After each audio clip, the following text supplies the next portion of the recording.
qualifying, 48-year-old Bernard Hopkins will defend his IBF light heavyweight title against Karo Murat on Saturday, October 26th at Boardwalk Hall in Atlantic City. In the co-main event, WBC middleweight champion Peter Quillen will put his title on the line against Gabriel Rosado. Opening a triple header, WBC Continental America's heavyweight champion Deontay Wilder will face Nikolai Furtha in a 10-round showdown. And if you can't be in Atlantic City, you can watch the shows live on Showtime Championship Boxing. Thanks, everybody, for coming, and also welcome to America, everyone. They can understand English, right? He is willkommen in Amerika. Okay, and also Richard and Nazim touched on it about the future in the boxing, and especially Golden Boy, the promotion part of it. Y'all are the future. Y'all are holding the game up. Rosario and the younger guys.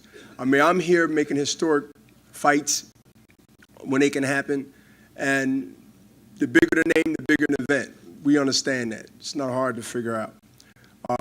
But obligations are obligations. And if I want to stay in the race at this stage and being as most dangerous fighter on the planet, even at 48, the belt seems to be the carrot that the young guys will want to have. If you're in the game of boxing, you want to win the championship, and then eventually you want to make some money, like of.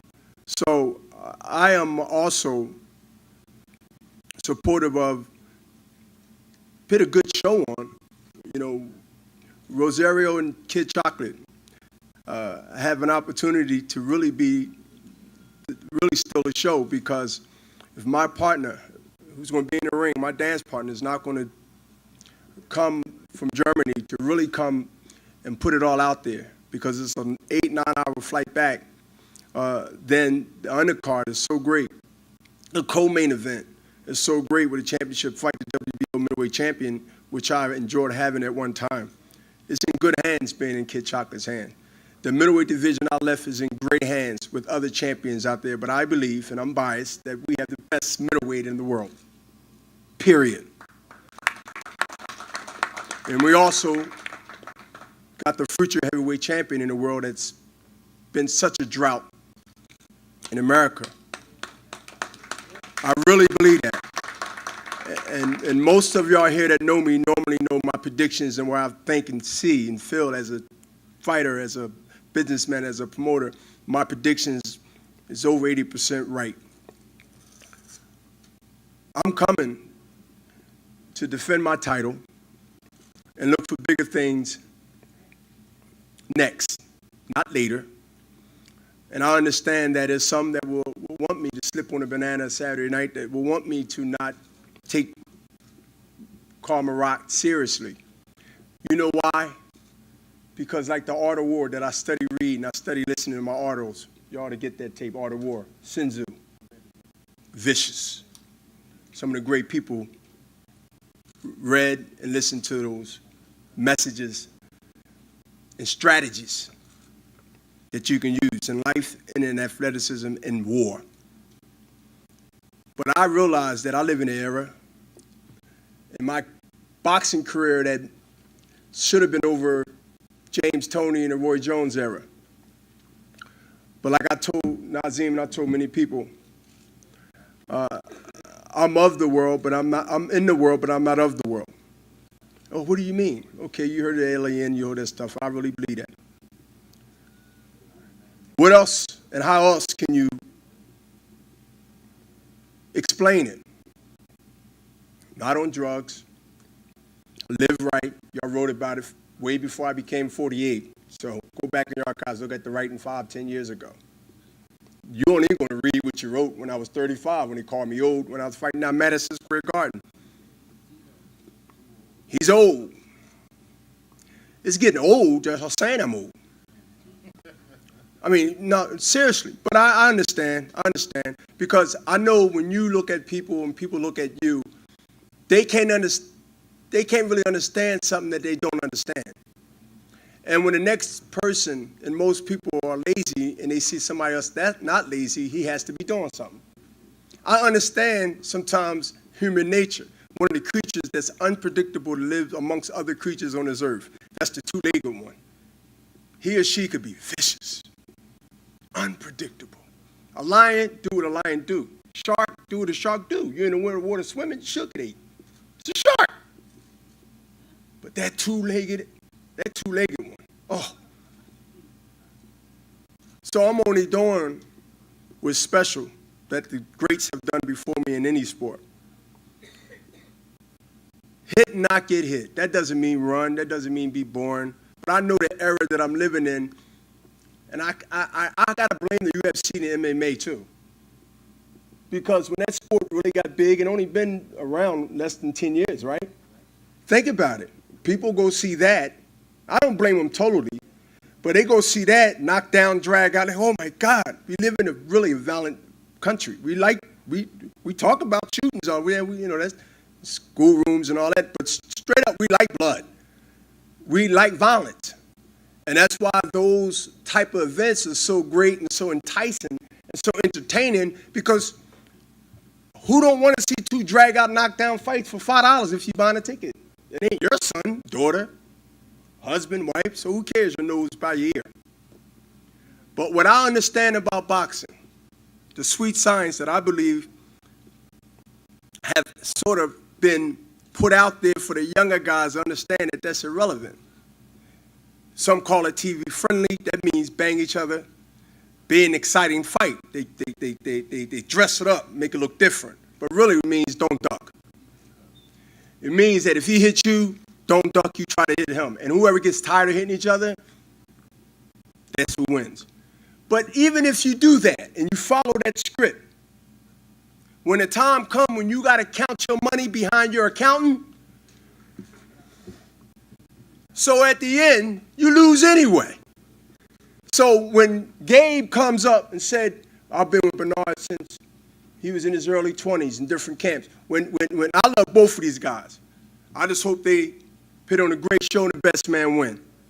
And the judges see what they see and give it to the right guy. The same with my fight. But when I look at these guys and they come to heavyweight or anyone else, they come to me all the time. I need your number for all kinds of things. Some things I can't touch. It's called a torture of interference. I understand the law. But I'm caught between, and again, you might say, well, you're going off a little thing. No, I'm coming back. I'm going to tie it together. I always do. I can't be in a position when I came on Golden Boy to be something that I said I wasn't going to be. If I have a clear glass of water and a polluted glass of water, and they coming to me and they'll take what I give them, I got to give them the clear glass of water. That's just me. Ain't no money, ain't no favors, ain't no I want to be with this and we with that going to constrain me for that. I didn't sign on for that. That's not me. I was loyal in the streets when I was ignorant, and I'm just as loyal in the corporate world. You ride, I ride. You stab, I stab. In the back. So when they come to me, whether I know them or not, and they ask for that water of knowledge, I have an opportunity and an obligation to give them the clear water, the pure water. The water is not polluted because I'm not polluted in this shit. So now when you stand out, and I use that fuel for the fire to stay on top. Why don't you retire? You're almost 50. You jealous, envy, sucker. Who you talking to? Who you talking to? It's disrespectful to even look at me and then look at yourself, wherever age you are, and then look at me and say that you put me in your category, you fool. I am different. I am not you. So what do you do if you're a smart man with your board degrees? You listen, you sit, you learn, you go ahead and you take something and you try to help somebody else. But first, before you do that, you change your own ignorant ways. So, as they say, don't hate. I'm out looking for a big front page after I punish and then stop because I haven't had a knockout since I fought my partner. I've been on an almost 10-year drought. I don't mind going 12, but I just happen to be on a drought. Maybe that's the age. See? I'm reminding y'all what y'all missed. I'm doing your job now. I haven't had a knockout since De La Hoya, 07, 06. That's a long time. Yes, it's impressive, good stage, going 12 rounds. That's impressive, but I don't want to go 12 all the time. I get paid for whatever rounds I go, so trust me, I'm trying. I just been on this drought. So now I let the cat out the bag. I have to go and want to go, and there's no pressure. Just give me more incentive to do what I have to do. I'm chasing another sensation. That's a long time, y'all. 06, 07? Somebody's probably Googling to see if I'm right, but I know it's one of those 2 years. I haven't had a knockout since Oscar De La Hoya. God, why you say that, man? I said 7. We're in 2013, and I haven't had one in 2004, and y'all probably missed that. What I tell you about lazy? See, Nazim, they said, you know, they try to stereotype certain people of color like they're lazy, they don't want to work, but it's a different type of lazy. See, the lazy part is you want to worry about me. You can have my blood, my stool, my urine, and after that, what you going to do? Shake your head, crawl in the rock, and wait till you get something else. But when you're lazy and you're not me, you can't understand. How you going to understand me and you're lazy and you're not me? So you start finding illusions. You start saying, well, he got it. What do he eat? Kid, chocolate? What do he? Gabe, you know him. What kind of juice he drink? Man, Bernard, man, he don't drink sugary waters, man. This guy, yeah, he got to do something. He has to do something. They get frustrated. But if y'all both, the young fighters, before I leave, and anybody else that will hear this, if they write it the way I said it, and I'm hoping they do, but I'm not putting my life on it. If you take a page out of every champion, from myself to the Mayweathers and to the past, to the future, to everybody, the things that you see that can help you in your career, that is called being multi-talented and doing a whole lot of things. If you learn how to box, learn how to slug. If you learn how to slug, learn how to run sometime for the next round so you can get them the next round. The thing is smart. You have an opportunity, Gabe have an opportunity, y'all young. And don't take this as disrespect, even you, the future heavyweight champion of the world. And if you have a clear mind, even the older ones can listen and understand what I'm ready to say, because I'll close it with this. Even the young guys is so important. When you go to any event or any challenge, especially boxing, if you can learn the game of chess, of the sport and the sweet science of boxing, you know the chess of playing.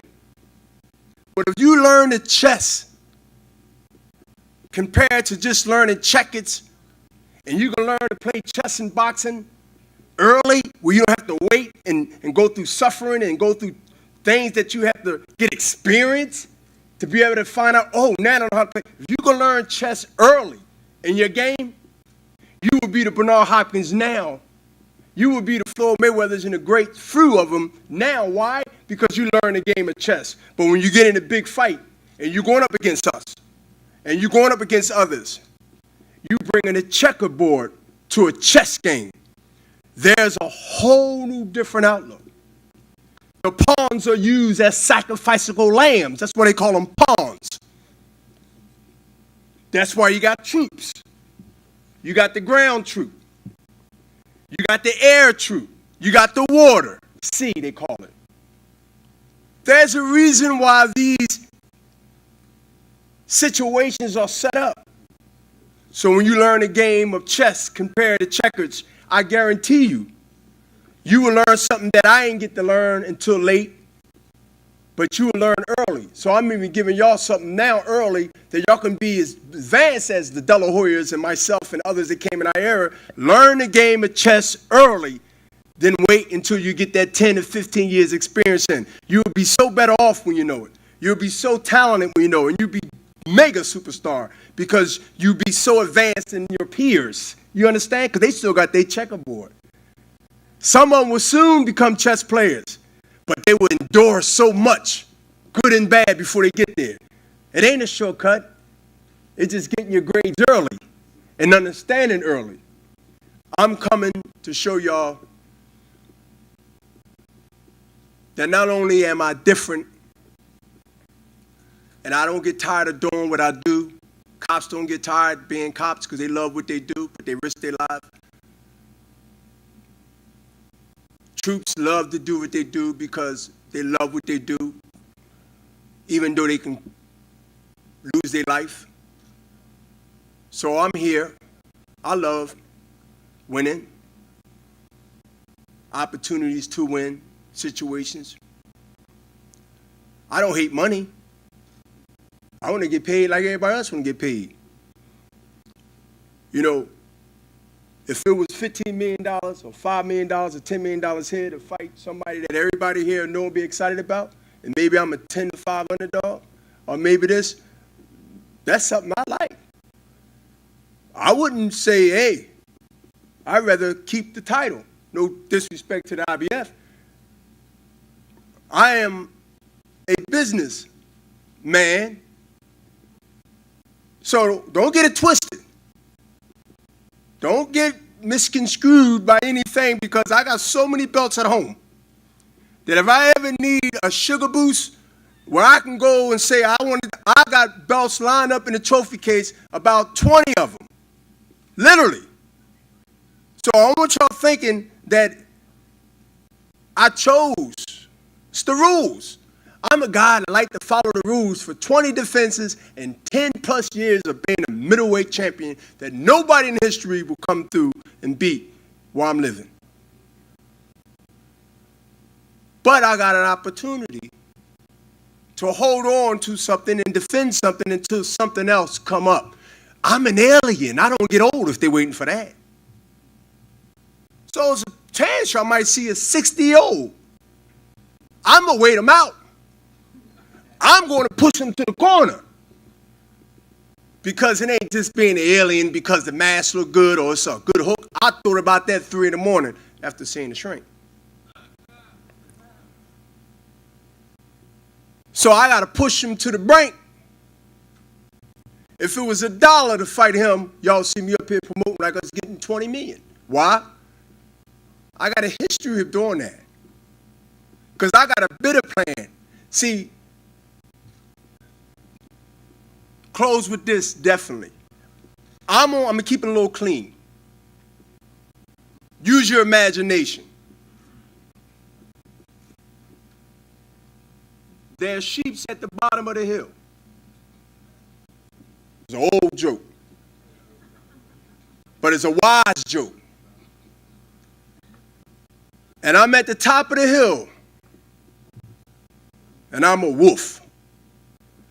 I can either run down excited to get all them sheep that's in one pack, or I can walk down slowly and have patience and wait them out, back them in a corner, and screw all of them. But if you run, you hear that noise, they do what? You use that in life and use that in business. You might think you're losing. You might think they're winning. But if you just have patience and understanding and be able to fall and roll no matter which way it go, you can screw all of them. I have track record of doing that. There's some people in here that can bear witness, even they might not have been with me, but they understand. Some HBO people, some writers, some everybody, they in here, they'll tell you. You ain't got to run down and scare the pack because they're going to hear you coming.